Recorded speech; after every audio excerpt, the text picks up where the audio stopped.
पुरुषोत्तम मास का यह अवसर 3 वर्षों में आने वाला यह मधुर मास, जिसे अधिक मास और कई जगह मल मास तक कहा जाता है।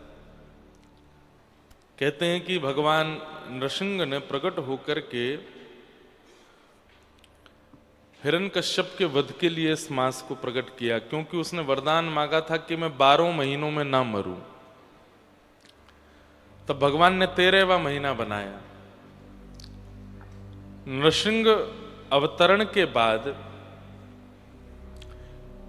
इस मास को मल मास कहने लगे, हिरण्यकश्यप वध के कारण। और किसी भी प्रकार के शुभ कार्य, ग्रह कार्य, मंगल कार्य इस मास में नहीं होते। लोगों ने मलमास कहकर के अत्यंत आज भी कई जगह पर बहुत ज्यादा पवित्र नहीं मानते, लेकिन हमारे ठाकुर जी तो अकारण करुणा वरुणालय, अकारण करुणा मतलब बिना किसी कारण के करुणा करने वाले हैं ठाकुर जी। यह मास जब ठाकुर जी के पास गया तो ठाकुर जी से जाके बोला, मैंने क्या बिगाड़ा? सारे मासों को आप अपनी प्राप्ति कराते हैं, लेकिन मुझ मास को मलमास कहकर के आपने अत्यंत दीन बना दिया। तब ठाकुर जी बोले, चिंता नहीं करो, अभी तक मलमास कहते आए थे, अब आपका नाम पुरुषोत्तम मास है। मेरा नाम ही मैं आपको देता हूं, और केवल नाम ही नहीं देता, सारे गुण देता हूं। पुरुषोत्तम मास में प्रकट होने वाले सूर्य, चंद्र, वायु, वरुण सब नारायण रूप होते हैं, सब ठाकुर जी के रूप में आ जाते हैं, सब भगवत रूप होते हैं। इसलिए इस पुरुषोत्तम मास को भगवत प्राप्ति का सर्वश्रेष्ठ साधन बताया। सामान्य दिनों में एक नाम एक ही फल देगा, लेकिन अधिक मास में अधिक फल देगा। अधिकस्य अधिकम फलम, ये अधिक है। यहां पर आप जो भी करोगे वो मल्टीप्लाई इनटू आपके स्वभाव के अनुसार, 100 से, 1000 से, 1 लाख से, 1 करोड़ से, जितना ठाकुर जी चाहेंगे, आपकी मनस्थिति के अनुकूल। मतलब जो सामान्य से सामान्य, अधम से अधम भी अगर होगा, वो भी यदि जो कभी नाम जप नहीं करता, कभी भगवत भागवत नहीं सुनता, कभी परिक्रमा नहीं करता, कभी मंदिर नहीं जाता, कभी अपने जीवन उत्थान के कोई क्रिया नहीं करता, ऐसा व्यक्ति भी यदि इस मास में एक माला जपे, तो ऐसे सामान्य व्यक्ति की भी मल्टीप्लाई इनटू 100 हो जाते हैं, 100 गुना तो हो ही जाता है। लेकिन नित्य तिलक धारण करने वाले, नित्य आराधन करने वाले, नित्य भजन करने वाले, नित्य कथा श्रवण करने वाले भी जब अधिक मास में उन नियमों का पालन करते हैं, तो उनका गुणा 1000, लाख, करोड़ कितना होता होगा वो तो ठाकुर जी जाने। इसलिए अधिक मास बहुत श्रेष्ठ है। ऐसे पुरुषोत्तम मास में साक्षात पुरुषोत्तम जहां विराजमान है, श्री वृंदावन, वहां हम आप सब लोग मंगलमयी भागवत की कथा, और केवल कथा नहीं, उत्सव। हमारे लाल जी के उत्सव तो चल ही रहे हैं, लेकिन हमारे मनोरथी जो कथा के हैं, उनके ठाकुर जी के भी मधुर उत्सव चल रहे हैं। कल द्वारिकाधीश में उत्सव था, मथुरा द्वारिकाधीश में नौका विहार। कल नौका विहार का मनोरथ द्वारिकाधीश में हुआ है। आज सुरभि कुंड में है? चंद्र सरोवर। आज चंद्र सरोवर में ठाकुर जी का क्या नौका विहार है, रास है। वाह, आज रास का मनोरथ है।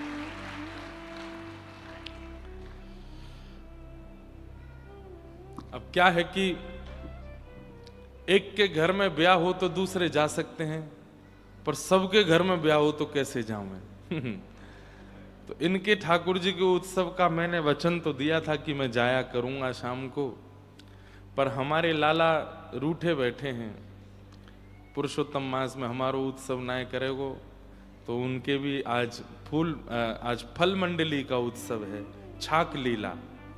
ठाकुर जी की शाम को फल मंडली है निवास पर, तो छाक लीला लाल जी वन में गए हैं और वन में सब वन की भीलनियां फल लेकर के आती हैं, ठाकुर जी को अरोग आती। चुपचाप ठाकुर जी बैठ करके उन भीलनियों के साथ मधुर मधुर फल चख लेते हैं। तभी मधुमंगल सीदामा को दिख जाते हैं ठाकुर जी। अच्छा, अकेरो केरो पारो सबरे फलन को। सो ठाकुर जी अपने थोड़े थोड़े उच्छिष्ट फलों को लेकर के ऐसे अपनी पीतांबरी में लेकर के सब ग्वाल वालों के पास जाते हैं और फिर सब ग्वाल वालों के साथ फल प्रसाद पावे की लीला करें। तो आज भी ऐसी वहां लीला घर में है, लेकिन बैठ के दर्शन करने का विधान नहीं है क्योंकि भीड़ बहुत ज्यादा है। इसलिए वहां जैसे मंदिरों में लाइन होती है, बाहर से लाइन लग के दर्शन करके जाते रहो। और कोई ऐसा नहीं है कि दोबारा नहीं आ सकते, दोबारा से आ सकते हो, लेकिन सबसे पीछे लाइन में लगो, फिर आओ, फिर दर्शन करो। तो ऐसे चलेगा नहीं तो दिक्कत हो जाएगी, एसी वेसी सब खराब हो जाएंगे, इतने लोग बैठ जाएंगे तो सब सफोकेशन ना हो जाए, हॉल है। इसलिए व्यवस्था रखी है, आप सब लोग 5:30 बजे शाम को उपस्थित होना। घर के बगल में एक गली है वहां सब लोग लाइन बद्ध हो जाना, बड़े छोटे वीआईपी वीवीआईपी सब एक ही लाइन में आना। वृद्धों के लिए प्रयास कर रहे हैं कि पीछे के सेक्शन में कुछ, लेकिन मानते नहीं है लोग, इतने चतुर हैं, अपने आप को वृद्ध ही बता देंगे कुर्सी पे बैठने के लिए। इसलिए केवल वृद्धों के लिए ऐसा रखा है कि वो पीछे बैठ के दर्शन कर सकें, क्योंकि चढ़ने उतरने में दिक्कत ना हो। तो इसलिए आप सब लोग कृपा कर, हम लोग कोई संस्था तो है नहीं मंदिर की जो वहाँ पे गार्ड लगे हों आपको उठा में बैठा में, आप अपने आप ही व्यवस्था देख करके एक बार दर्शन हो गए, दोबारा इच्छा होवे तो फिर से जाओ, बाहर से फिर से लाइन में लग के आ जाना। ऐसे दर्शन की विधा रखना। लीला चलती रहेगी, लाल जी फल मंडली में विराजेंगे, बीच में भीलनिया के रूप में हमारी घर की सब माताएं आएंगी, फल लेकर के ठाकुर जी को भोग लगाएंगे। उसके बाद हम मन सुखा तन सुखा सब देख लेंगे, लाला को फिर डांटेंगे, हैं रे लाला छुप के पाए रहो, तो फिर ठाकुर जी सब फल लेके हमारे बीच में आएंगे और फिर सब ग्वाल वालन को फल बटेंगे और वन की छाक लीला ठाकुर जी की होगी। लेकिन स्तब्ध होके किसी को दर्शन नहीं, चलते चलते दर्शन होंगे, पद पदावलियां चलती रहेंगी, आरती मनोरथ पूरे होते रहेंगे, तो वो सब भाव रहेगा। ये सुख है बंधुओं। अब देखिए कहां पुरुषोत्तम मास को मलमास कह दिया, तो इसमें एक दिन भी पवित्र नहीं माना जा रहा था। काहे को?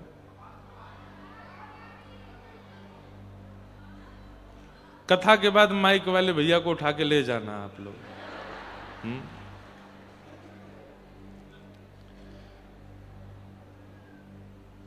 क्या बता रहा था मैं? हैं? हाँ, कहां मलमास को एक दिन भी पवित्र नहीं माना जा रहा था, सारे मास इसके आगे इतरा रहे थे। श्रावण मास कह रहा था मैं कितना भाग्यशाली, मुझ में ठाकुर जी जल किलोल करते हैं। शरद मास कह रहा था पूर्णिमा का कि मुझ में तो रास करते हैं। भादों का महीना कह रहा था मैं तो सबसे श्रेष्ठ, मुझ में तो जन्म ही लेते हैं। बसंत ऋतु कह रही थी कि मैं सबसे श्रेष्ठ, मेरे आते ही ठाकुर जी के गालों पर रंग लगने लगता। कोने में बैठा मलमास रो रहा था कि मुझ में कुछ नहीं होता, मैं तो मल हूं, मैं तो अधिक हूं। अधिक मतलब ये 12 महीने जो 3 साल चलते हैं ना, ये पूरे पूरे 12 महीने नहीं होते, इनमें कुछ अधिक शेष बच जाता है। अब वो अधिक शेष कैसे बचता है, वो एक कोई ज्योतिषज्ञ होंगे वो आपको विस्तार से बताएंगे। तो उनका जो अधिक बच जाता है दिन, वो सब 1 महीने के रूप में 3 साल बाद आता है, इसलिए इसको अधिक बोलते हैं। ये अधिक है, एक्स्ट्रा है। अधिक कोने में बैठे रो रहा था मुझ में तो कुछ उत्सव भी नहीं होते कोई। और आपको क्या बताएं, हर महीने संक्रांत आती है, अधिक मास में संक्रांत भी नहीं आती।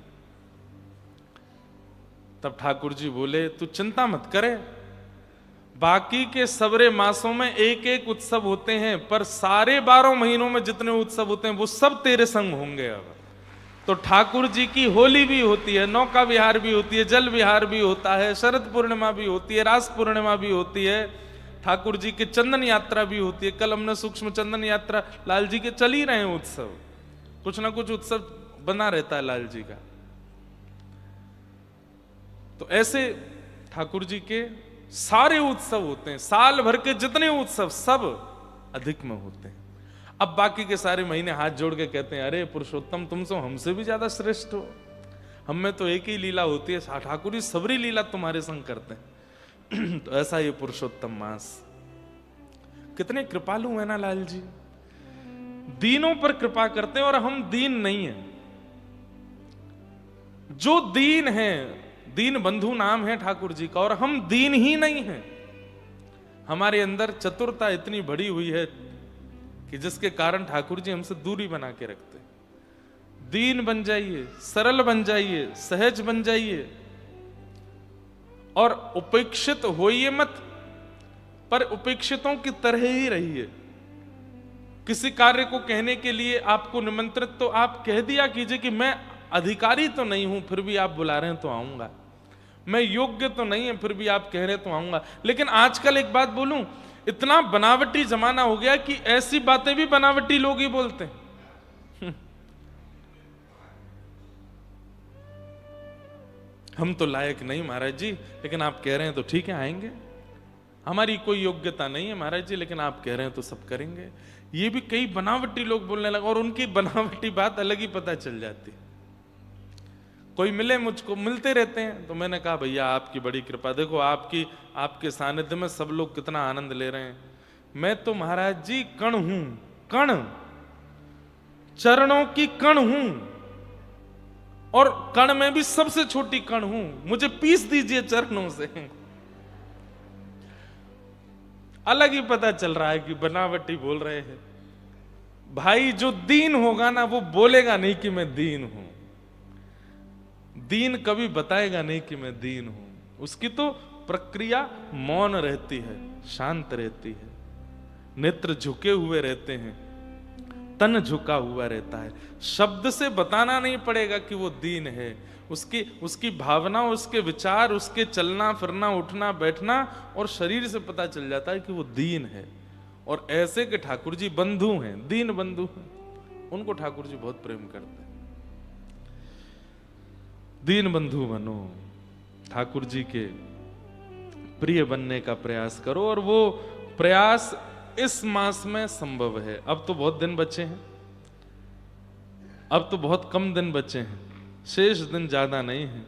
इसलिए इस मास को आनंद के साथ में, जो शेष दिन बचे हैं, उत्सव मनाते हुए, कथा सुनते हुए, खूब सुंदर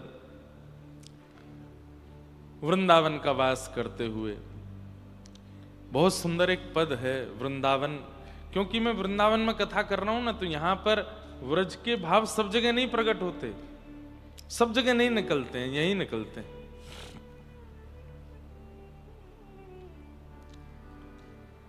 शरण श्री वृंद गुण गाओगे तो धाम रीझ जाएगो, लेकिन इतनी प्रक्रिया करके एक रीझ है, एक माने, एक रीझ है, एक माने, ऐसे सब प्रक्रिया करनी पड़ेगी। लेकिन एकमात्र धाम के गुण गाने लगोगे तो धाम में निवास करने वाली श्री जी भी, ठाकुर जी भी, रज भी, यमुना जी भी, सहचरी भी, रसिक जन भी, संत जन भी, सब रीझ जाएंगे। समग्र वंदन है जाएगो धाम की वंदना करने से। इसलिए श्री वृंदावन, श्री वृंदावन, प्राण वृंदावन, जीवन वृंदावन, वृंदावन वृंदावन वृंदावन वृंदावन, ये भी एक जप है, इसको करिए। नित्य वृंदावन जपिए, चलते फिरते उठते बैठते। श्री वृंदावन कितनी कृपा करते हैं। वृंदावन की कृपा से श्री बिहारी जी प्राप्त, श्री राधा रमण जी प्राप्त, श्री राधा वल्लभ जी प्राप्त। वृंदावन की कृपा से रस रानी यमुना जी प्राप्त, रसिक जन प्राप्त, तटीय स्थान, निधिवन राज, सेवा कुंज जैसे दिव्य स्थान प्राप्त। किसकी कृपा है? धाम की। या धाम को नित्य वंदन करो, धाम को नित्य प्रणाम करो। शरण श्री वृंदावन की जय, शरण श्री वृंदावन की जय। युगल बिहारी चरण कमल सो, युगल बिहारी चरण कमल सो। कितना बढ़िया गाते हो आप लोग हैं? हर दिल जो प्यार करेगा वो गाना गाएगा। कहने को तो एक फिल्म का गाना है, लेकिन ये बातें ना हम रसिकों से ही, वृंदावन के रसिक जनों से ही ली हैं पिक्चर वालों ने, क्योंकि वृंदावन में जो आया उसने गाया। रूप गोस्वामी आए गाते हुए आए, सनातन गोस्वामी आए गाते हुए गाए, हितरवंश महाप्रभु आए गाते हुए आए, श्री गोपाल भट्ट गोस्वामी आए गाते हुए आए, भक्तिमती मीराबाई आई गाती हुई आई, सूरदास, कुम्मन दास, कृष्णदास, नंददास सब गाते हुए आए हैं, क्योंकि सबके चित्त में प्रेम है प्रिया प्रियतम का। बिना गाए व्रज को किसी ने पाया नहीं, इसलिए गाना तो पड़ेगा। कितना बढ़िया गाते हो आप लोग। और ठाकुर जी कहते हैं मद भक्ता यत्र गायंती तत्र तिष्ठामि। नारद, मेरे इतने सारे भक्त एक स्वर में मिलकर के जब गाते हैं, मुझे वहां आना ही पड़ता है, मैं पहुंच जाता हूं वहां पर। युगल बिहारी चरण कमल सो, युगल बिहारी चरण कमल सो। निस दिन नेह लगइए, निस दिन नेह लगइए। शरण श्री वृंदावन की जय। शरण श्री वृंदावन की। व्यापार के लिए वृंदावन नहीं है, व्यापार के लिए, उपहार के लिए, जीवन यापन के लिए, आदि आदि विषयों के लिए जो संसार में रहते हैं उनके लिए वृंदावन की कोई गतिविधि नहीं। वृंदावन में सबसे पहला काम क्या? युगल बिहारी चरण कमल सो निस्दिन नेह लगाइए। वृंदावन रहने वाले का हमारा तो नहीं बन पा रहा है, लेकिन आपसे हम निवेदन कर रहे हैं, आप तो कर सकते हो। निस्दिन एक ठौर पकड़ लो, रोज जाना है। आज भी हमारे कितने सारे ब्रजवासी ऐसे हैं, बिहारी जी की शयन आरती करेंगे ही करेंगे, बिहारी जी की मंगला करेंगे ही करेंगे, राधा रमन लाल जी की औलाई करेंगे करेंगे, श्री राधा वल्लभ लाल जी की आरती, एक आरती का नियम बना लीजिए। वृंदावन में हैं तो बिना ठाकुर जी के चरणों में जाए रहेंगे नहीं। पहला काम ही यही है वृंदावन रहने वाले का। दूसरा काम क्या है? सेवा कुंज समीप बैठ के, सेवा कुंज समीप बैठ के। दंपति ध्यान लगाइए, दंपति ध्यान लगाइए। हमारे ब्रज में दंपति किनको कहा जाता है? प्रिया लाल जी दोनों दंपति। सेवा कुंज जाइए। गए हैं सेवा कुंज? कितने लोग सेवा कुंज गए हैं? सब गए हैं। ये अभी जो आए मनोरथी सब जाओ भैया, एक बार सेवा कुंज है के आओ। हमारी श्री प्रिया जी नृत्य करते करते जब थक गई, तब ठाकुर जी उनके चरण दबा रहे हैं, सेवा कर रहे हैं। वो सेवा कुंज है। आज भी रात्रि में कहमे कि वहां के सब लता गुल्म वृक्ष गोपी बन जाएं, और आज भी रास बिहार ठाकुर जी का वहां होता है सेवा कुंज में। सेवा कुंज में किशोरी जी को प्यास लगी, ठाकुर जी ने अपनी वंशी से कुंड प्रकट कियो, उनको जल पान करायो। सेवा कुंज।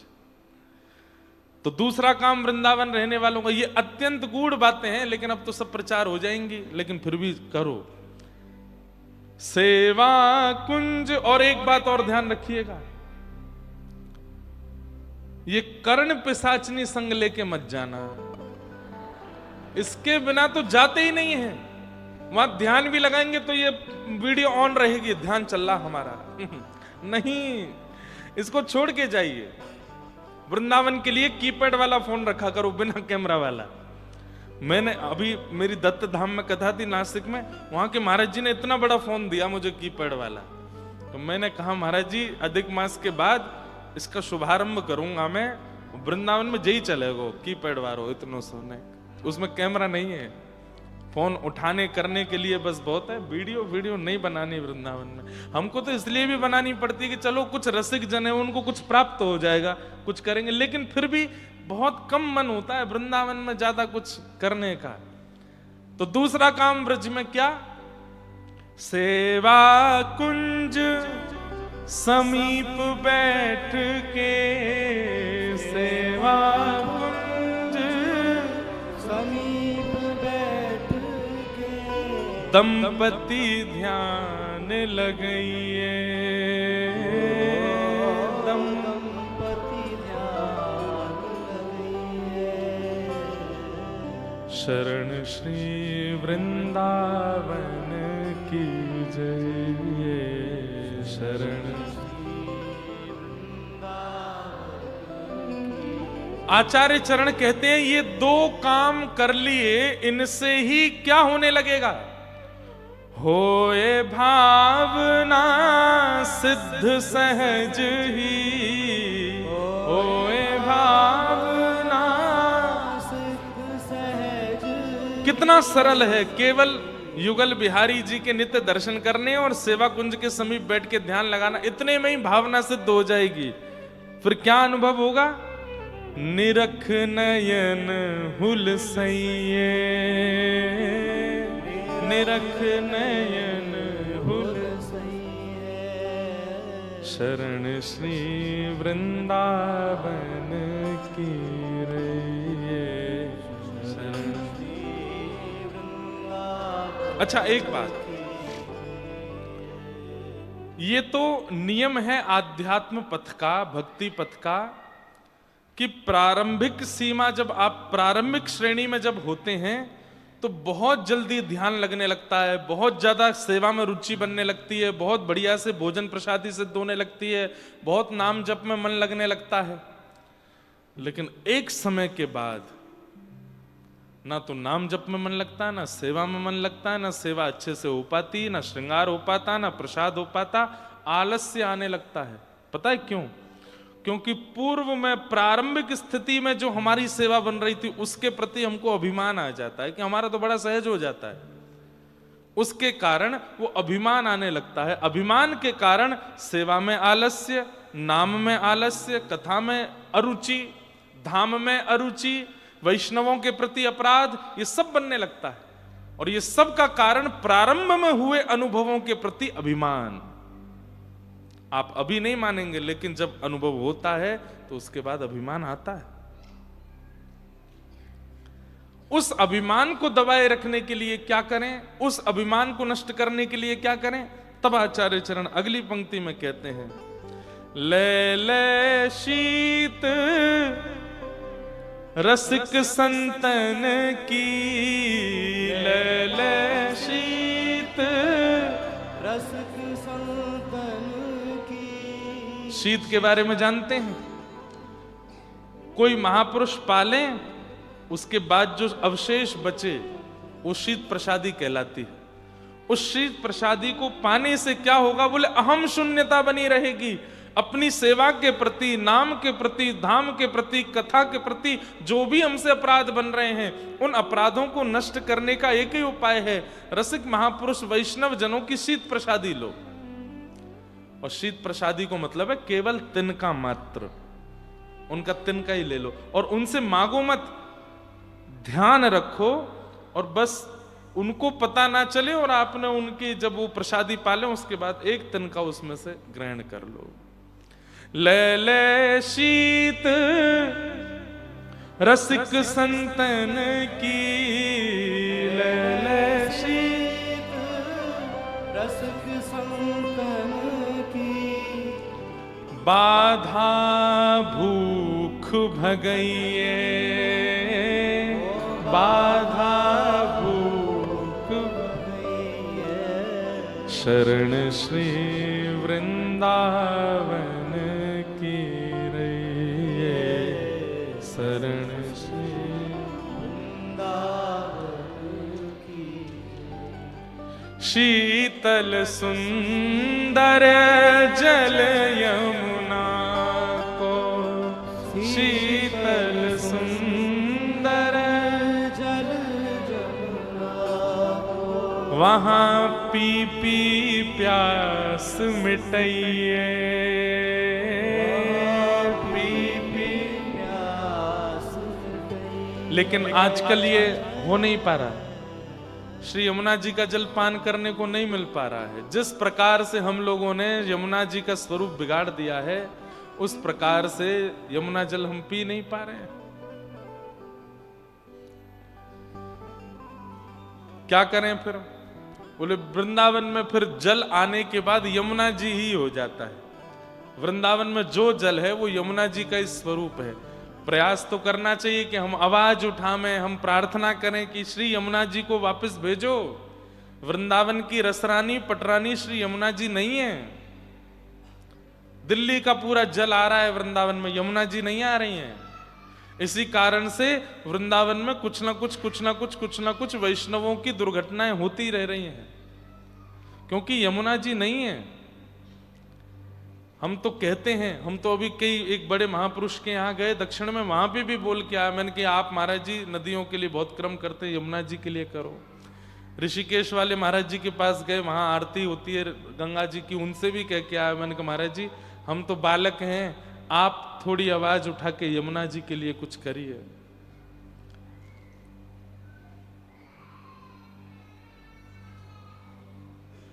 कौन को रो रहा हो भैया? ये पता है आपको, बालक के द्वारा संदेश देके यमुना जी ही रुदन कर रहे हैं। हमें ऐसा लगता है यमुना जी ही आज्ञा कर रहे हैं कि हां हमारे विरह को कोई तो बता रहा है। श्री ठाकुर जी प्रसन्न कम दिखते हैं वृंदावन में आजकल, क्यों? रस रानी श्री यमुना जी का प्रवाह रुका हुआ है।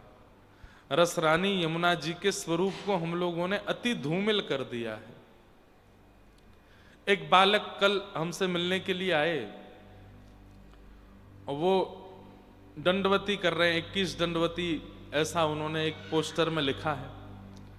और अभी 21वीं दंडवती वो केवल जल पी करके कर रहे हैं, और उनका केवल ये कहना है कि महाराज जी व्रज को व्रज रहने दिया जाए। मांस मदिरा की दुकानें व्रज में तो नहीं है अंदर वृंदावन में, लेकिन सीमा पर हैं, उस सीमा से बंद होनी चाहिए, और श्री यमुना जी का जल पुनः पवित्र होना चाहिए।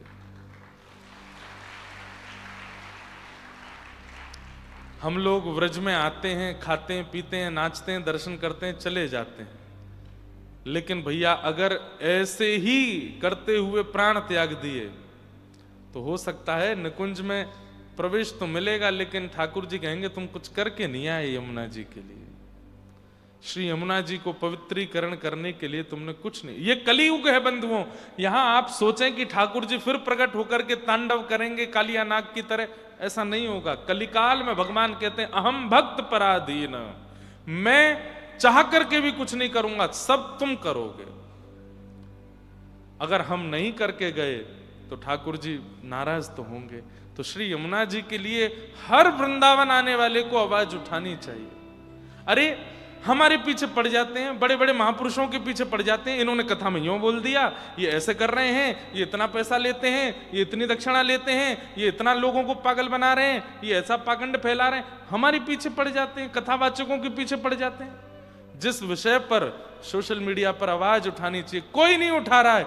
यमुना जी का आचमन कर लिया तो पी लिया हो जाएगा आपको, इतना इतना अशुद्ध जल है, उस पर कोई बात नहीं करता, उस पर कोई कुछ नहीं बोलता। बस बोलने के लिए कौन मिल गए, ये प्रत्युत्तर नहीं देंगे, ये कुछ बोलेंगे नहीं, इसलिए इनके ऊपर बोलो, व्यूज कमाओ, अपने लाइक्स बढ़ाओ, मोनेटाइजेशन करा लो। चैनलों के लाखों रुपए चल रहे हैं, बड़े बड़े महापुरुषों के बारे में अभद्र टिप्पणियां करते हैं, और यमुना जी के लिए कोई बोलता नहीं दिखता। व्रज 84 कोस में ऐसे कैसे कैसे अद्भुत स्थान है, बिल्कुल नष्ट हो गए। ब्रज के कुंड, ब्रज के सरोवर, ब्रज की यमुना जी, कौन आवाज उठाता है इनके लिए? कोई नहीं।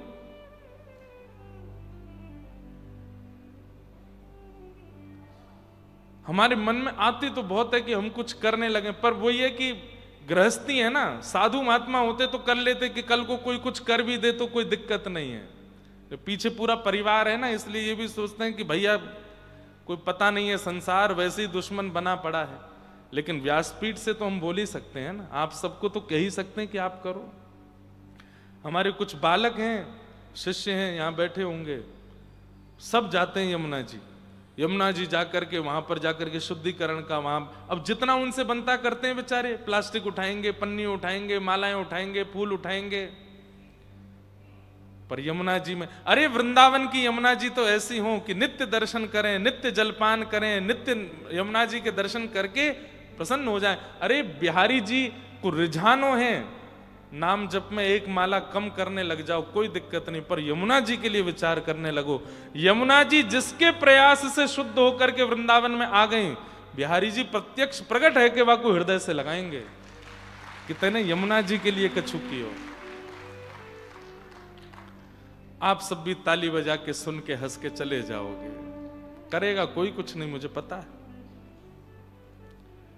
विरोध की बात आ जाए, इनका विरोध करना है तो वो भी आगे आते हैं, जो कभी सोशल मीडिया पे एक्टिव, वो भी अपना अकाउंट बनाते हैं, हम भी विरोध करेंगे, इनका डालो, इनके बारे में उल्टा सीधा लिखो, क्या होता है।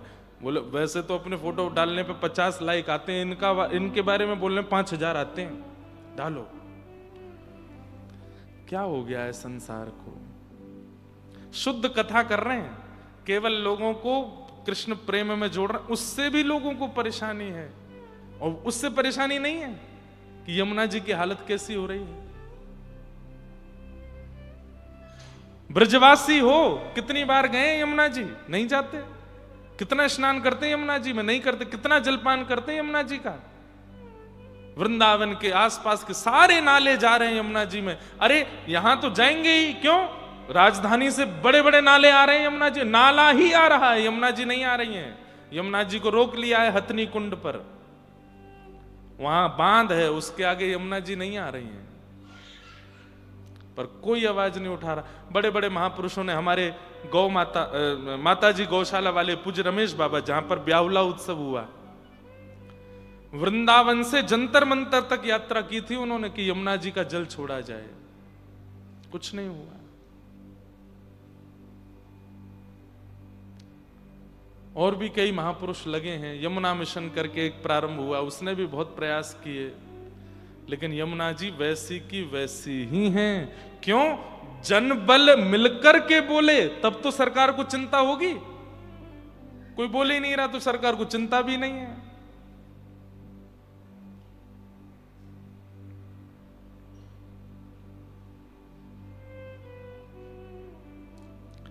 इसलिए भैया, व्रजवासी हो, व्रजोपासक हो, व्रज से प्रेम करते हो, व्रज आते जाते रहते हो, श्री जी का नाम बोलते हो, श्री जी के चरणों में जाते हो, श्री जी की प्रसादी पाते हो, उस समय थोड़ी सी मन में लज्जा होनी चाहिए कि श्री जी की प्राण प्रिया श्री यमुना जी नहीं है व्रज में। उनके लिए हमें आवाज उठानी चाहिए, उनके लिए हमें विरोध करना चाहिए, उनके लिए हमें अपना बल लगाना चाहिए कि यमुना जी वापस आए। कई लोगों का मुखमंडल देख के तो लग रहा है कि महाराज जी आगे बढ़ो, अब ठीक है, इस विषय को क्यों इतना खींचना, चलाओ आगे। तो हम तो चल देंगे। शीतल सुंदर जल यमुना को, शीतल सुंदर जल यमुना को, पी पी प्यास मिटाइए, पी पी प्यास। आपको भले ये सीरियस मैटर ना लगता हो, लेकिन भैया 10 वर्ष हो गए हमको कथा करते हुए, अब हम कुछ ना कुछ तो यमुना जी के लिए करेंगे।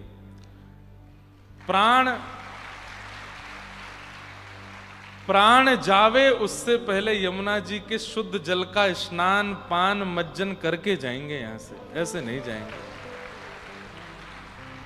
यमुना जी में हिलोरें आती हों, यमुना जी कलकल करके बहती हों, यमुना जी का जलपान ऐसा, वृंदावन के लोग घरों में स्नान ही नहीं करें, सब यमुना जी जामे स्नान करने, वहीं का जलपान करें, वहीं तिलक स्वरूप कर रहे हैं। आहा, कहीं पूज्य मलुकपीठ वाले महाराज जी बैठे हैं, कहीं हमारे गोरीलाल कुंज वाले महाराज जी बैठे, सब वहीं बैठ करके संध्या वंदन कर रहे हैं। सुबह सुबह 5 बजे का दर्शन देखो, सारे व्रजमंडल के संत यमुना जी के तट पर बैठे हैं, सब अपनी सेवा में लगे हैं। कहीं ठाकुर सेवा चल रही है, कहीं शालिग्राम सेवा चल रही है। पालकियों में प्रतिनिधि रूप में राधा रमन लाल जी के प्रतिनिधि चित्र आ रहे हैं, राधा वल्लभ जी के चित्र आ रहे हैं, राधा रमन जी के चित्र आ रहे हैं। और सुनो, हमने सुना है कि किसी काल में श्री जी बाबा श्रीनाथ जी का जल भी वृंदावन से ही जाता था, विश्राम घाट मथुरा से ही जाता था, यमुना जी का जल। अब भी शायद जाता ही होगा, आज भी जाते हैं। पर जिस दिन पवित्र हो जाएंगी यमुना जी, कितना आनंद आवेगा। हमारे श्री जी बाबा भी नाथ द्वारा में बैठे बैठे दत्तुइयां दिखाएंगे, आनंदित हो जाएंगे। मेरी श्री जी, मेरी प्राण वल्लभा श्री यमुना जी कितनी पवित्र हो गई, कितनी सुंदर हो गई। उस दिन वृंदावन में दीपोत्सव मनाया जाएगा, क्योंकि हमारी तो पटरानी है, हमारी तो बहू जी हैं यमुना जी। बहू रानी जब नए नवीले रूप में आवेंगी, पूरे वृंदावन में उत्सव मनाया जाएगा, कितना आनंद आवेगा। ये देख करके प्राण निकले तो हम समझ जाएंगे कि हमें सब कुछ प्राप्त हो गया। भजन का भाव, व्रज का भाव, कथा का भाव सब मिल गया कि यमुना जी के प्रत्यक्ष दर्शन हो गए। अभी स्नान पूर्णिमा आने वाली है। हमारे गिरधर लाल जी के स्नान के लिए जल पता है यमुना जी का कहां से लाते हैं? उत्तराखंड में कट्टा पत्थर एक जगह, जहां यमुना जी पहली आती हैं पृथ्वी पर, वहां जाते हैं। वहां जाकर के यमुना जी का जल लेके आते हैं, उससे फिर करते हैं। क्यों? बिल्कुल शुद्ध स्वच्छ, बिल्कुल जैसा यमुना जी का स्वरूप है, श्याम वर्णा, वैसी है वहां पर। लेकिन जैसे ही आप जाओगे, भीतर के एक एक पत्थर देख सकते हो, कंकड़ देख सकते हो, इतना सुंदर जल है यमुना जी का। सूरदास जी से किसी ने पूछा सबसे स्वच्छ और सबसे पवित्र नदी कौन सी भारत की, तब उन्होंने कहा गंगा जी। किसी ने कहा आप पुष्टि मार्गी होकर के यमुना जी का नाम नहीं बोले, तो सूरदास जी बोले आपने नदी के बारे में पूछा था, उसमें गंगा जी का नाम है, यमुना जी तो अमृत हैं, यमुना जी तो साक्षात पटरानी हैं। भैया उन यमुना जी के लिए प्रयास करो। राधा रमन लाल जी, राधा वल्लभ लाल जी, श्री बरसाने वाली हमारी किशोरी जी, गिरिराज जी, सब प्रसन्न हो जाए, पूरा व्रजमंडल प्रसन्न हो जाएगा यदि यमुना जी अपने रूप में पुनः आ गई तो। उनके लिए प्रयास करो। राधे श्याम नाम रट रसना, राधे श्याम नाम रट रसना, राधे श्याम नाम रस रटना, राधे श्याम नाम रट और रसना, आंसू द्रगन बहइये, आंसू द्रगन शरण श्री वृंदावन की जय, शरण श्री वृंदावन की, शरण श्री वृंदावन की जय, शरण श्री वृंदावन की। सरस माधुरी पिय प्यारी के, सरस माधुरी पिय प्यारी, ओ सरस माधुरी पिय प्यारी के, सरस माधुरी पिय प्यारी के, ओ प्रेम पुलक गुण गइये, प्रेम पुलक गुण। एक बात तो माननी पड़ेगी, वृंदावन में सूखे नेत्रों से दर्शन करना अलाउ नहीं है। वृंदावन में भीगे नेत्र होने चाहिए जब श्याम सुंदर के सन्मुख जाओ।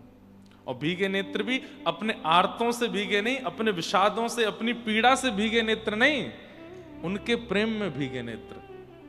ठाकुर जी इतने इतने कोमल हैं, जब हम सूखे नेत्रों से ठाकुर जी को देखते हैं ना, ठाकुर जी को चुभते हैं हमारे नेत्र। इसलिए हमारी कई परंपरा, श्री राधा वल्लभ जी परंपरा में तो झरोके से दर्शन करो, ऐसे दर्शन करो ठाकुर जी का। हमारे प्रत्यक्ष नेत्रों की कटाक्ष, हमारे प्रत्यक्ष नेत्रों की तीक्ष्णता, कटाक्ष तो ठाकुर जी के हैं, तीक्ष्णता कहीं ठाकुर जी को लगे ना। के नेत्र हैं तो झरोके से दर्शन करो, भीगे नेत्र हैं तो आप प्रत्यक्ष दर्शन कर सकते हो। भीगे नेत्र कैसे हैं? सरल नेत्र हैं, ठाकुर जी को पीड़ा नहीं होगी उससे।